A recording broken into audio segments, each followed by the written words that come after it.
During my broke years, I impersonated my sister to take care of her blind fiance for 50 grand. The day he regained his sight, I vanished. We met again at a business interview. I was a nobody intern reporter, while he, restored to his former glory, was the powerful young heir of the Hayes family. He was being interviewed. I heard that during your illness you were indebted to your fiancée, Miss Chloe Williams, for her unwavering support. Are you two getting married soon? He smirked, raising his hand to reveal a ring. Yes, Chloe and I are getting engaged. Yet his gaze through his glasses drifted towards me in the corner. Before the interview, the room buzzed with gossip. The young heir being interviewed today is the head of the entire Hayes empire. I heard 5 years ago he went blind and was kicked out of the family. If it weren't for his fiancée's constant care, he'd probably be dead. Keep it down.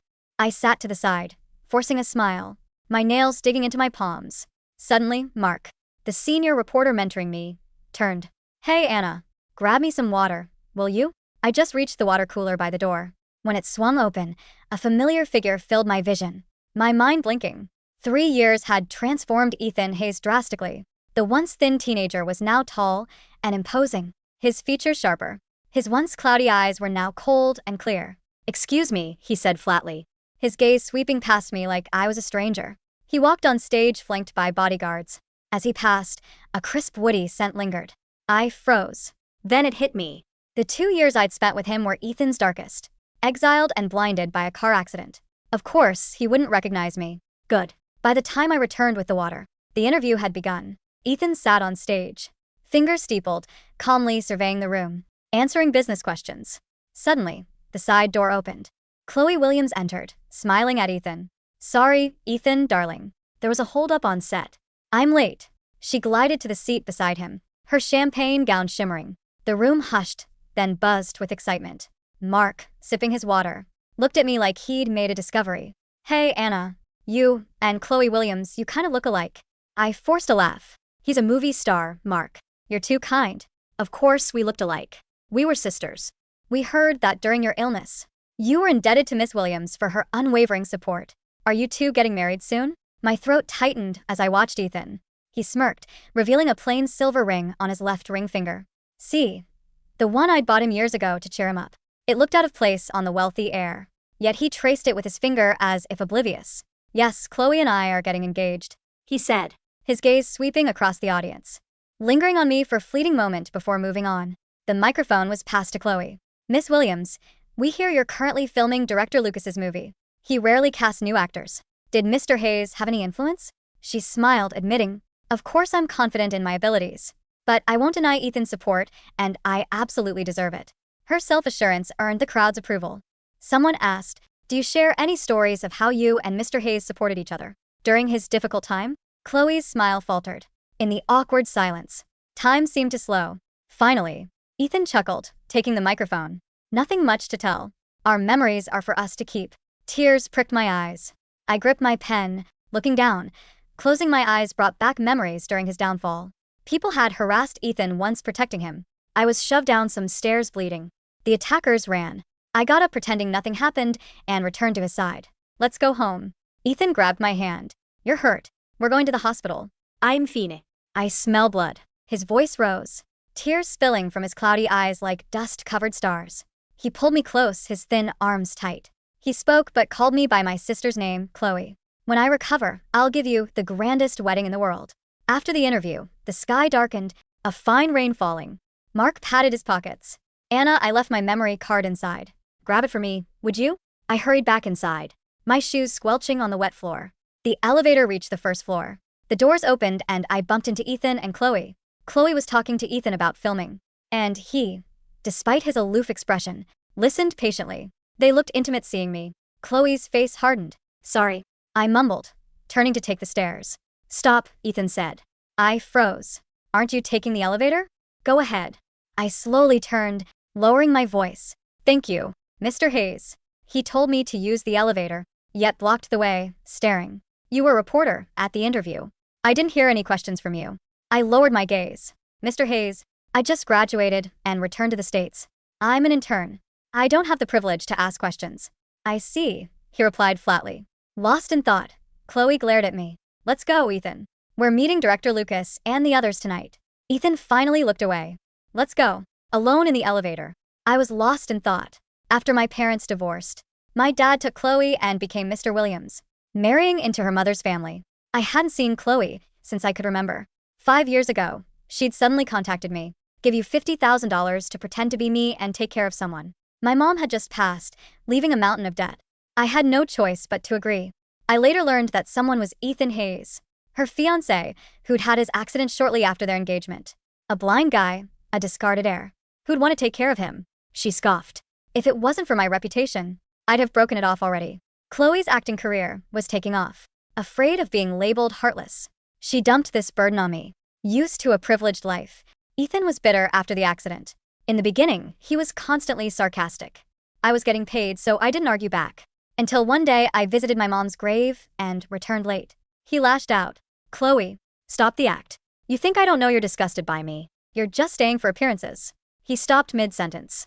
I'd leaned down and kissed him. It was my first kiss. Clumsy and angry. More like a bite.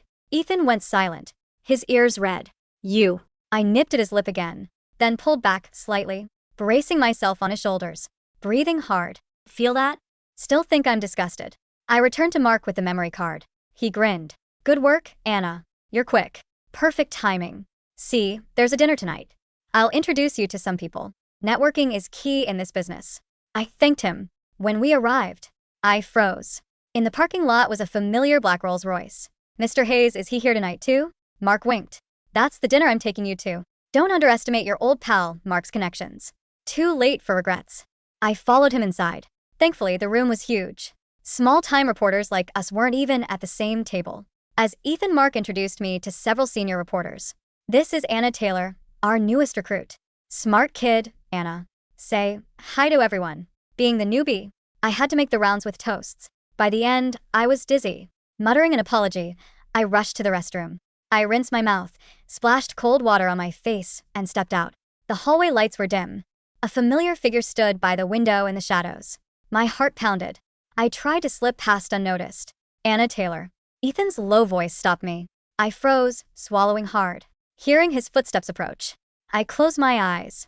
The footsteps stopped in front of me, a familiar scent drawing closer. I opened my eyes to his deep, dark gaze. Mr. Hayes. My throat was tight. How do you know my name?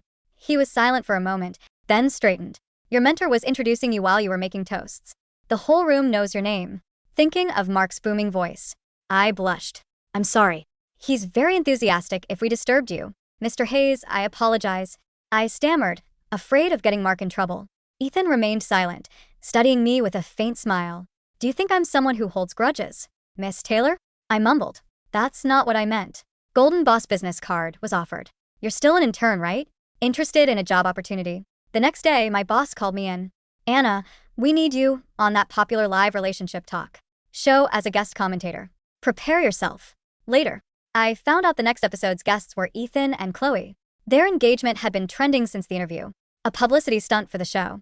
Daisy, the host, was reviewing the script, chatting with me. If we can dig up the story of Mr. Hayes and his fiance, during those 2 years, the ratings will skyrocket. I gripped my pen, quietly agreeing.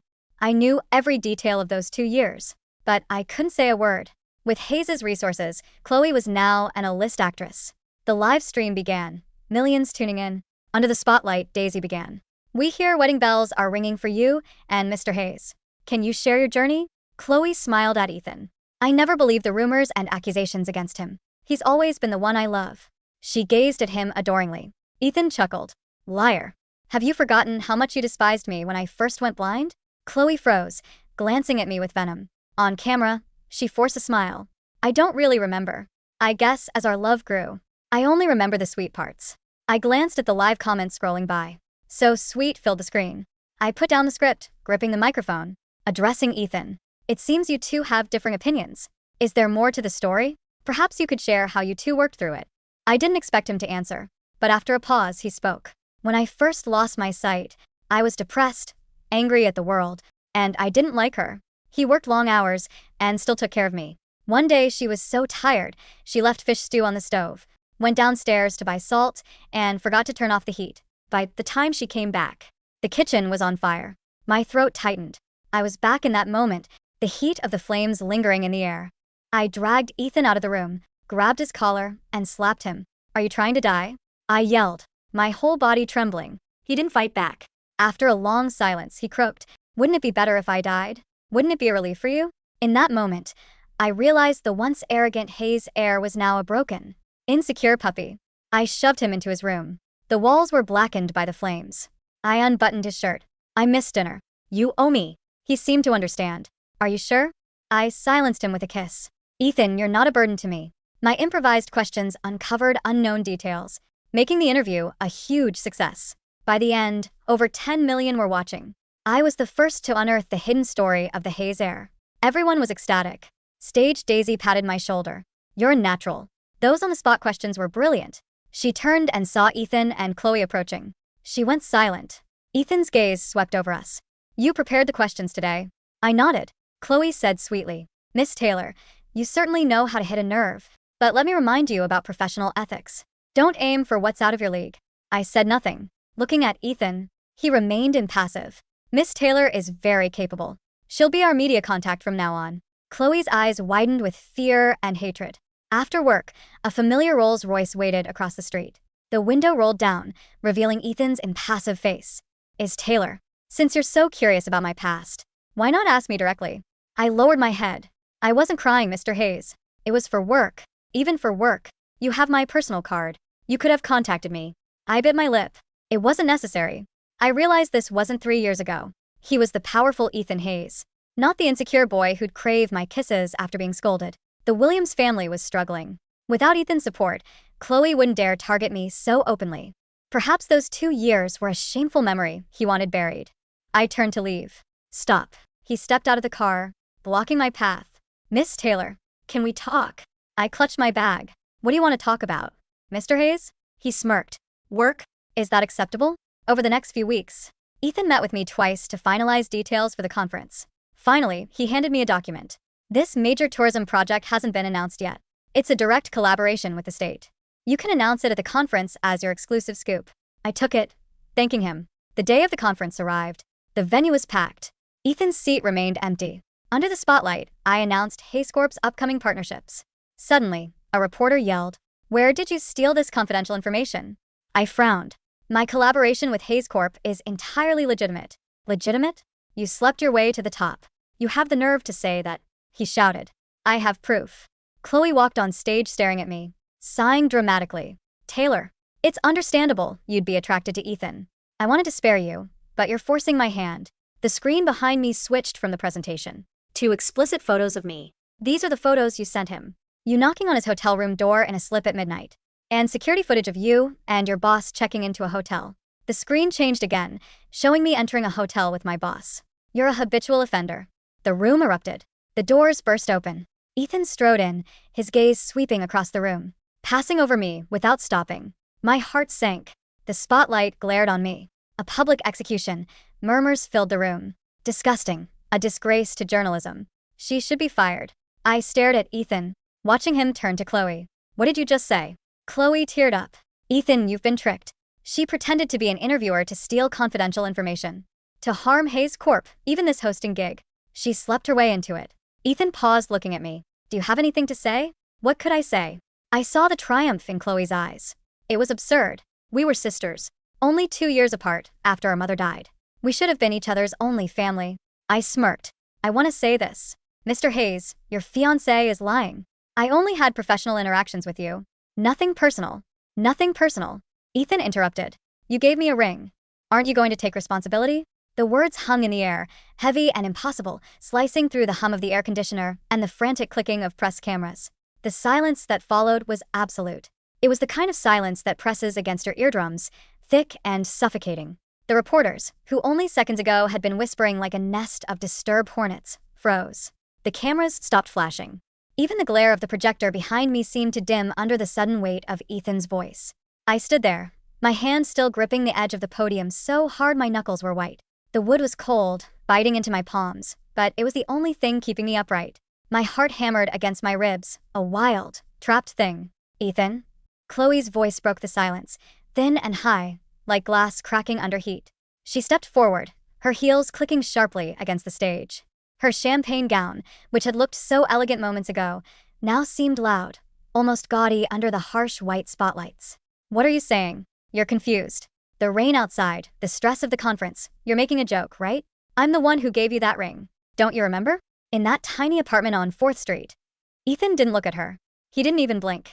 His clear, dark eyes remained fixed entirely on me, studying my face as if he were trying to map out every line, every shadow, every breath I took.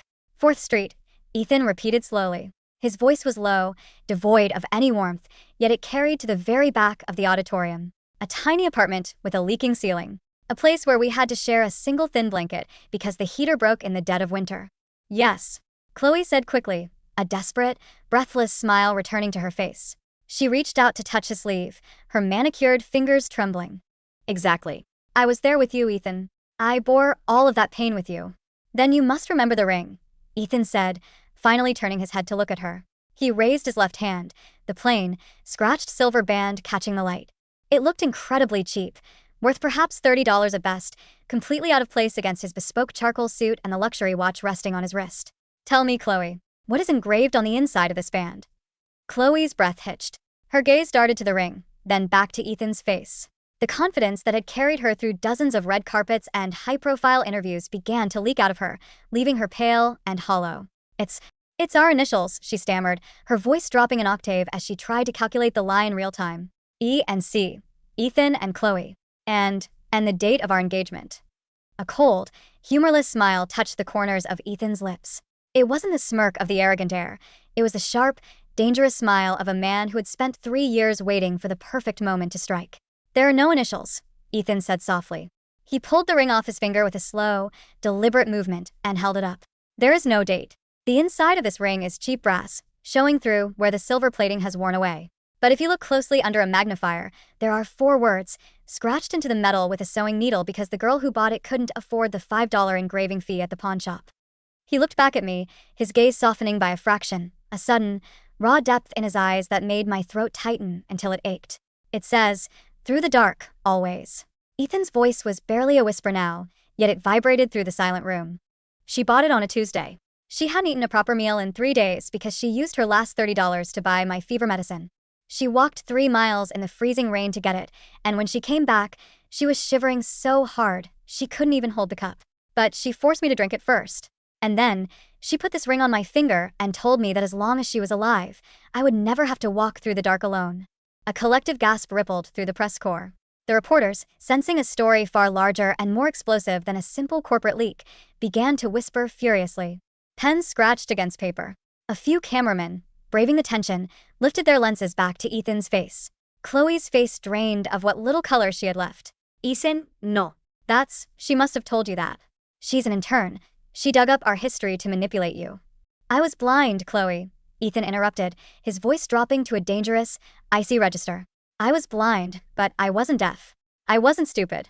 And my heart didn't lose its ability to feel. He turned back to the massive screen behind us, which still displayed the doctored, explicit photos Chloe had uploaded to destroy my reputation. You wanted to show some photos today, Ethan said, gesturing to the back of the room. The heavy double doors of the auditorium opened again. This time, it wasn't security guards who entered, but a group of men in dark suits, carrying high-end laptops and documents. At the front was Assistant Secretary Chun, Ethan's most trusted aide. Mr. Hayes, Chun said, bowing slightly. The digital forensic report is complete. The source files have been traced. Put them up, Ethan commanded. The screen flickered. The explicit photos of me in a slip at a hotel door vanished, replaced by a line-by-line digital analysis. The metadata of the image showed clear signs of manipulation. My face had been crudely superimposed over another woman's body, a cheap deepfake executed by a low-tier marketing agency. Below that, a transaction log appeared on the screen. It showed a payment of $80,000 from an offshore account belonging to Chloe Williams' personal manager to the owner of that very agency. And the hotel footage? Ethan asked, his voice echoing in the vast space. The security footage from the Grand Plaza Hotel was edited, Chin announced, his voice clear and professional. We have retrieved the original, uncut footage from the hotel's main server. The screen split. On one side was the video Chloe had shown, me entering a hotel room with my boss, Mark. On the other side was the unedited version. It showed Mark and me walking into a large, brightly lit conference room filled with 20 other journalists, translators, and corporate executives for a pre-event briefing. The clip Chloe had used had been cropped to hide the other people and the sign on the door that clearly read, Press briefing room. The room erupted into chaos. The reporters were no longer quiet. They were shouting questions, leaning over their seats, their cameras firing in a blinding, continuous strobe of white light. Miss Williams, is it true you fabricated these photos? Mr. Hayes, are you implying your entire engagement is a fraud? Miss Taylor, what is your relationship to the Hayes family? Chloe took a step back, her heel catching on the hem of her gown. She stumbled, nearly falling, but none of her assistants stepped forward to help her. They were all staring at the screen, their faces filled with horror. The carefully constructed facade of the beloved, saintly actress was crumbling in real time, dissolving under the relentless glare of the digital evidence.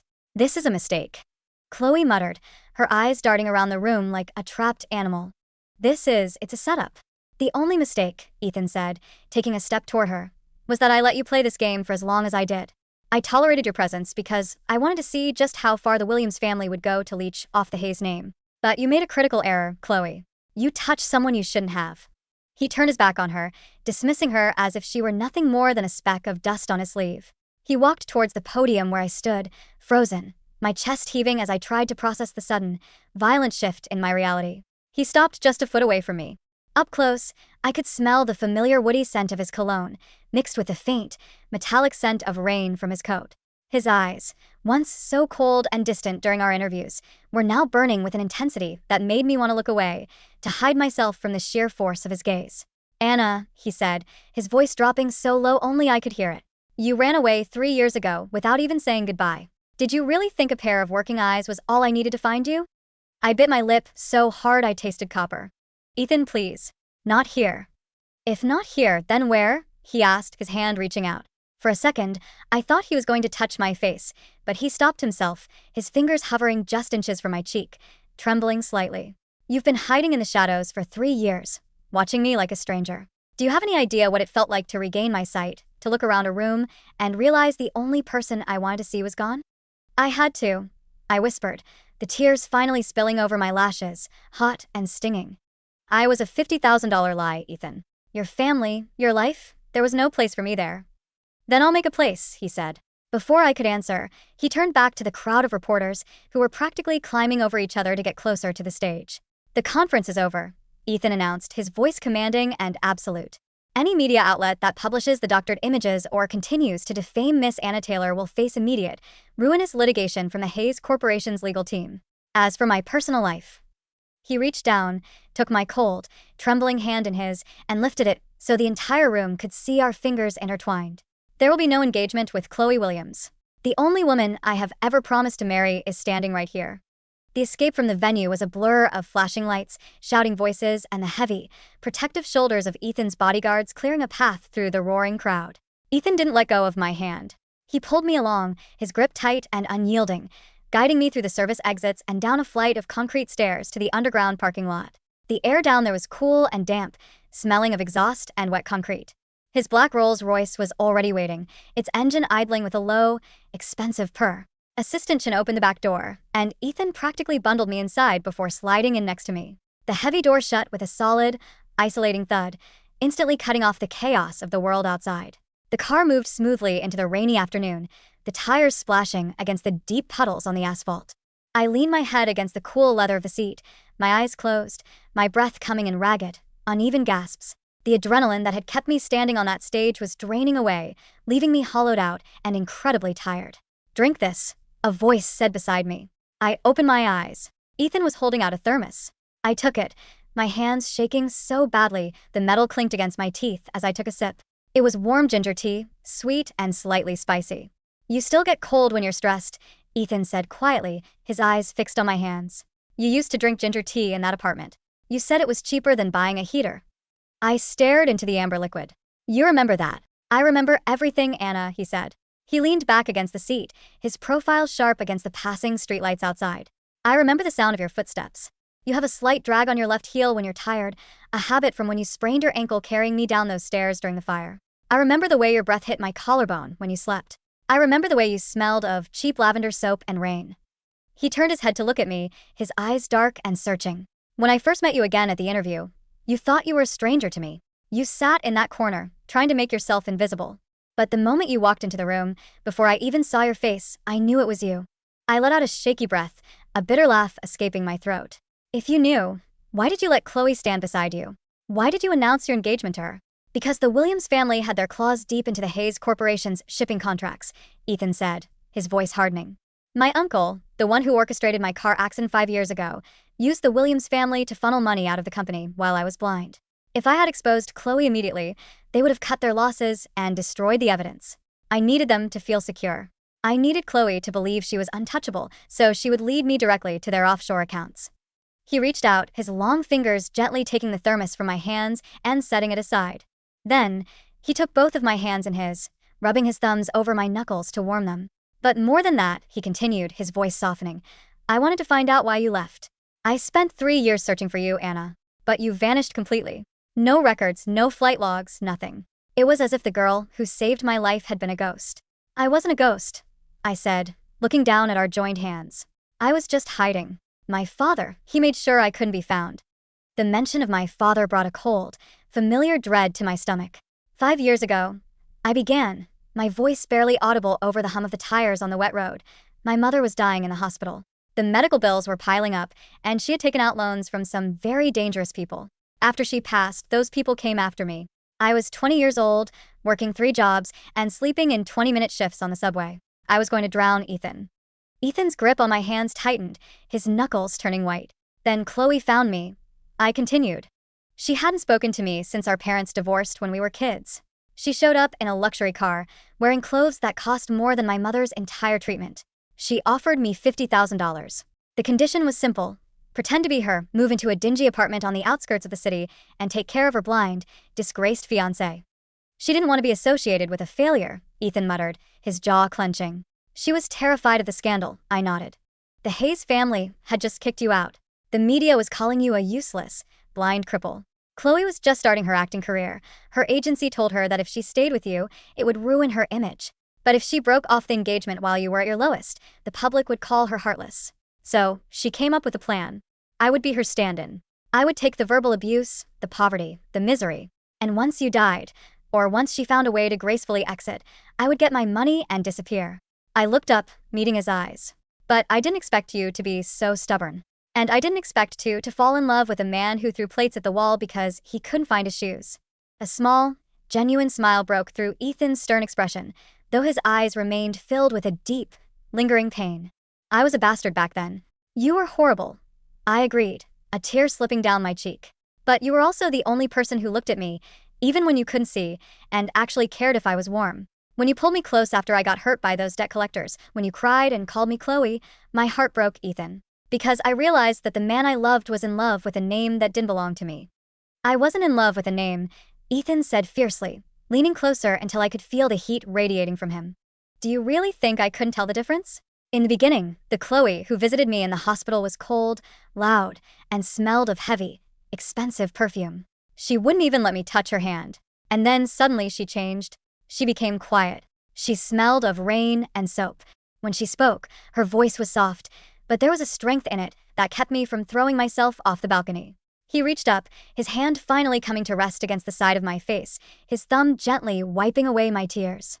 I called you Chloe because that was the only name I knew, he whispered. But the person I loved, the person I wanted to give the world to, it was always you, Anna. It was always the girl who bit my lip to make me stop talking.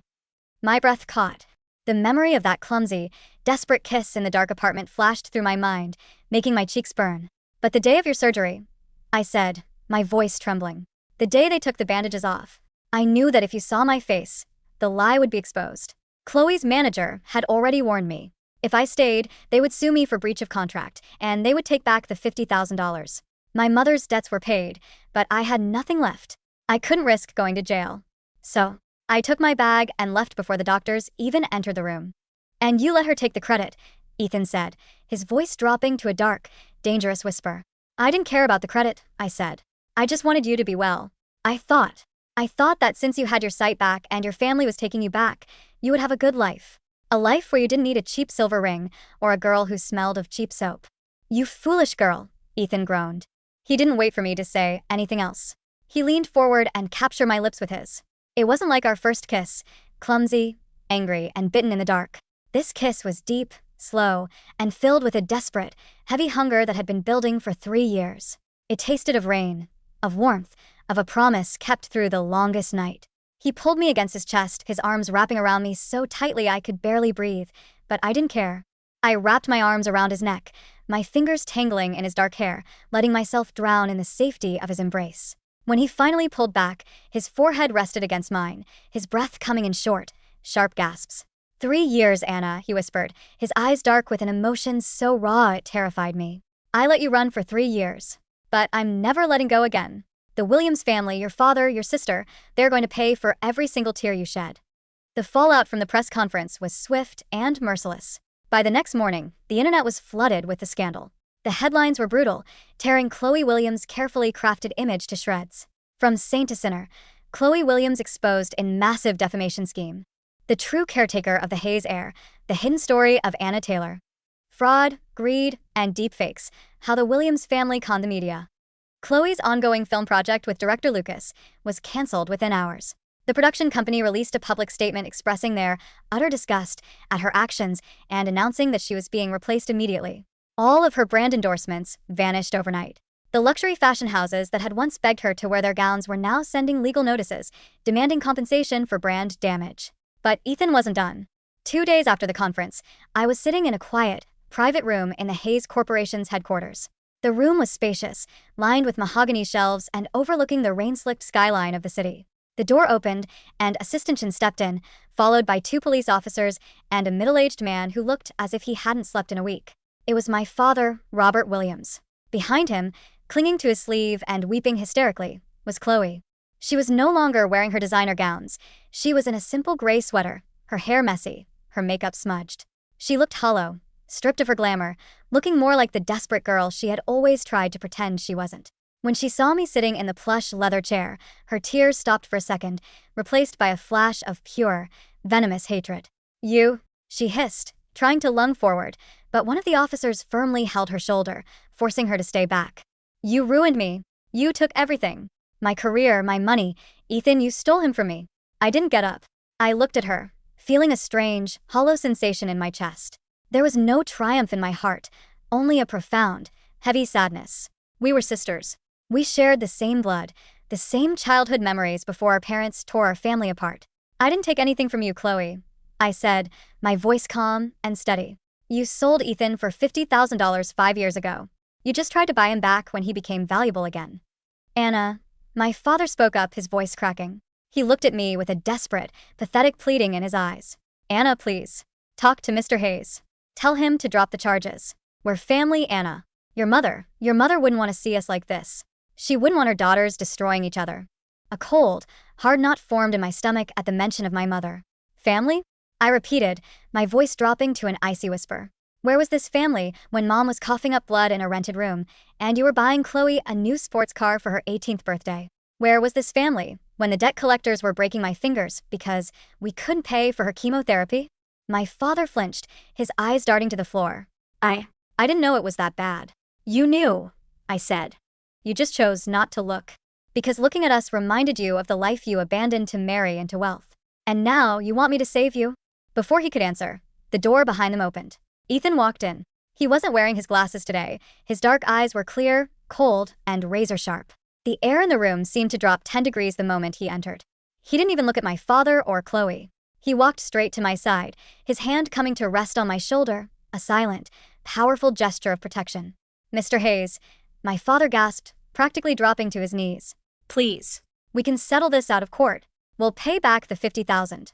We'll pay back double. Just don't pursue the corporate fraud charges. The Williams Group will go bankrupt if the banks pull our loans." Ethan looked down at him, his expression completely blank. "The Williams Group is already bankrupt, Mr. Williams," Ethan said flatly. "As of 9 o'clock this morning, the Hayes Corporation has acquired 60% of your company's outstanding debt. We are calling in those loans immediately." My father's face went entirely gray. He stumbled back, his knees giving out, landing heavily on a leather sofa. You can't do that." "I can," Ethan said. "And I have. Furthermore, the district attorney has just filed official charges against Chloe Williams for corporate espionage, defamation, and digital forgery. The maximum sentence for these charges, combined with the evidence of financial fraud we uncovered from her manager's offshore accounts, is 12 years. 12 years. Chloe shrieked, her voice cracking.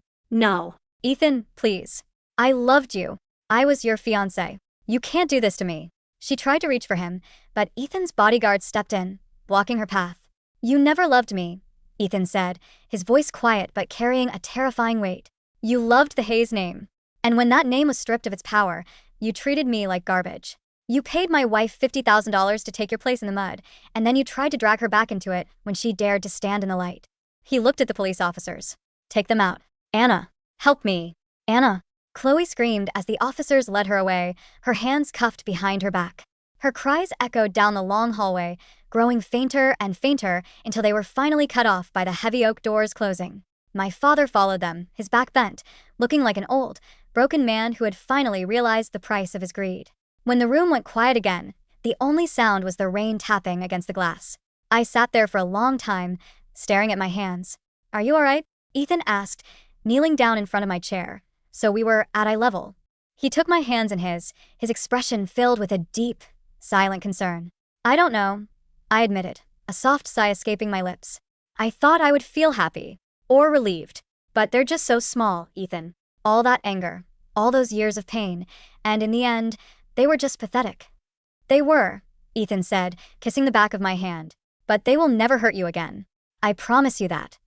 He stood up and pulled me to my feet, wrapping his arms around my waist. Now, we have a more important matter to attend to. I blinked, looking up at him. What matter? Your career, he said, a small, teasing smile playing on his lips. You're a brilliant reporter, Anna, but you're still an intern. And since you're about to become the matriarch of the Hayes family, I think it's time we get you a proper promotion. I don't want a promotion because of you, I said, mock scowling at him. I want to earn it. I know, he said, his eyes filled with a deep, proud warmth. That's why I didn't buy your newspaper. I just bought the exclusive rights to my next 3 major business announcements, and I've specified in the contract that they can only be written by a journalist named Anna Taylor. I laughed, the sound light and free, washing away the last lingering shadows of the past 5 years. You're a terrible boss, Ethan Hayes. I'm not your boss, he whispered, leaning down to kiss my forehead. I'm just a man who was lost in the dark and finally found his way home. 2 months later, the rain had finally stopped, replaced by a crisp, beautiful autumn breeze that rustled the golden leaves of the maple trees outside the window. I stood in front of a full-length mirror in the dressing room of the Hayes estate. The dress I wore was simple, made of soft, flowing white silk, with no heavy beads or glittering sequins. It was elegant, comfortable, and uniquely mine. In my hand, I held a small, black velvet box. I opened it. Resting inside was the cheap, scratched silver ring. The brass was showing through the edges, and the engraving inside was slightly faded, but to me, it was more beautiful than any diamond in the world. The door opened, and Mark, my former mentor and now my chief editor, stepped in. He was wearing a slightly oversized tuxedo, looking incredibly uncomfortable but beaming with pride. Hey, kiddo, he said, his voice softening as he looked at me. You look like a real journalist who somehow managed to marry a billionaire. I laughed, stepping forward to adjust his bow tie. Thanks, Mark. And thanks for not firing me when those photos came out. Are you kidding? Mark snorted. That was the best rating our paper ever got. Besides, I knew you were a good kid. You've got grit, Anna. You had it when you were running around in the rain for $30 stories, and you've got it now. He patted my shoulder, his eyes shining with a fatherly warmth. He's waiting for you. Don't keep the big boss waiting. He gets cranky when he's impatient. I know, I smiled. I've had practice dealing with his tantrums. I walked out of the room and down the long, carpeted hallway of the estate. The wedding wasn't a massive, public affair filled with politicians and media moguls.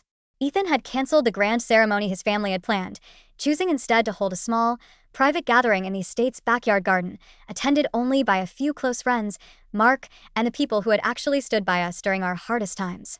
As I walked out onto the stone terrace, the autumn sun hit my face, warm and golden. At the end of the grassy path, standing under an arch of white roses, was Ethan. He was wearing a classic black tuxedo, his hair neatly styled, his posture tall and imposing. But as I walked toward him, I saw his hands, clasped in front of him, trembling slightly. The powerful, terrifying head of the Hayes Empire was nervous. When our eyes met, a soft, beautiful smile broke across his face, a smile that was reserved only for me. I reached the altar, and he took both of my hands in his. They were warm, dry, and incredibly steady now. The marriage officiant began to speak, his voice a pleasant hum in the background, but neither of us was listening. We were staring at each other, our eyes locked in a silent conversation that had begun 5 years ago in a cold, dark room.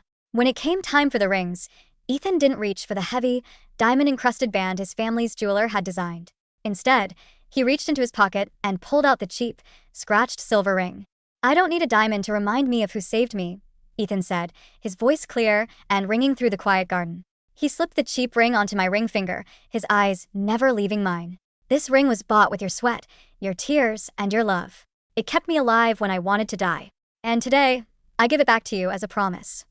He leaned closer, his voice dropping to a soft, fierce whisper. "I promise that for the rest of my life, whether in light or in shadow, I will stand by your side. Through the dark, always." Tears pricked my eyes, but they were no longer tears of pain or fear. They were tears of a girl who had finally found her place in the world, a girl who no longer had to hide in the shadows of someone else's name.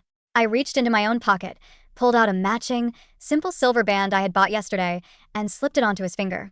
"Through the dark, always," I whispered. He didn't wait for the officiant to finish.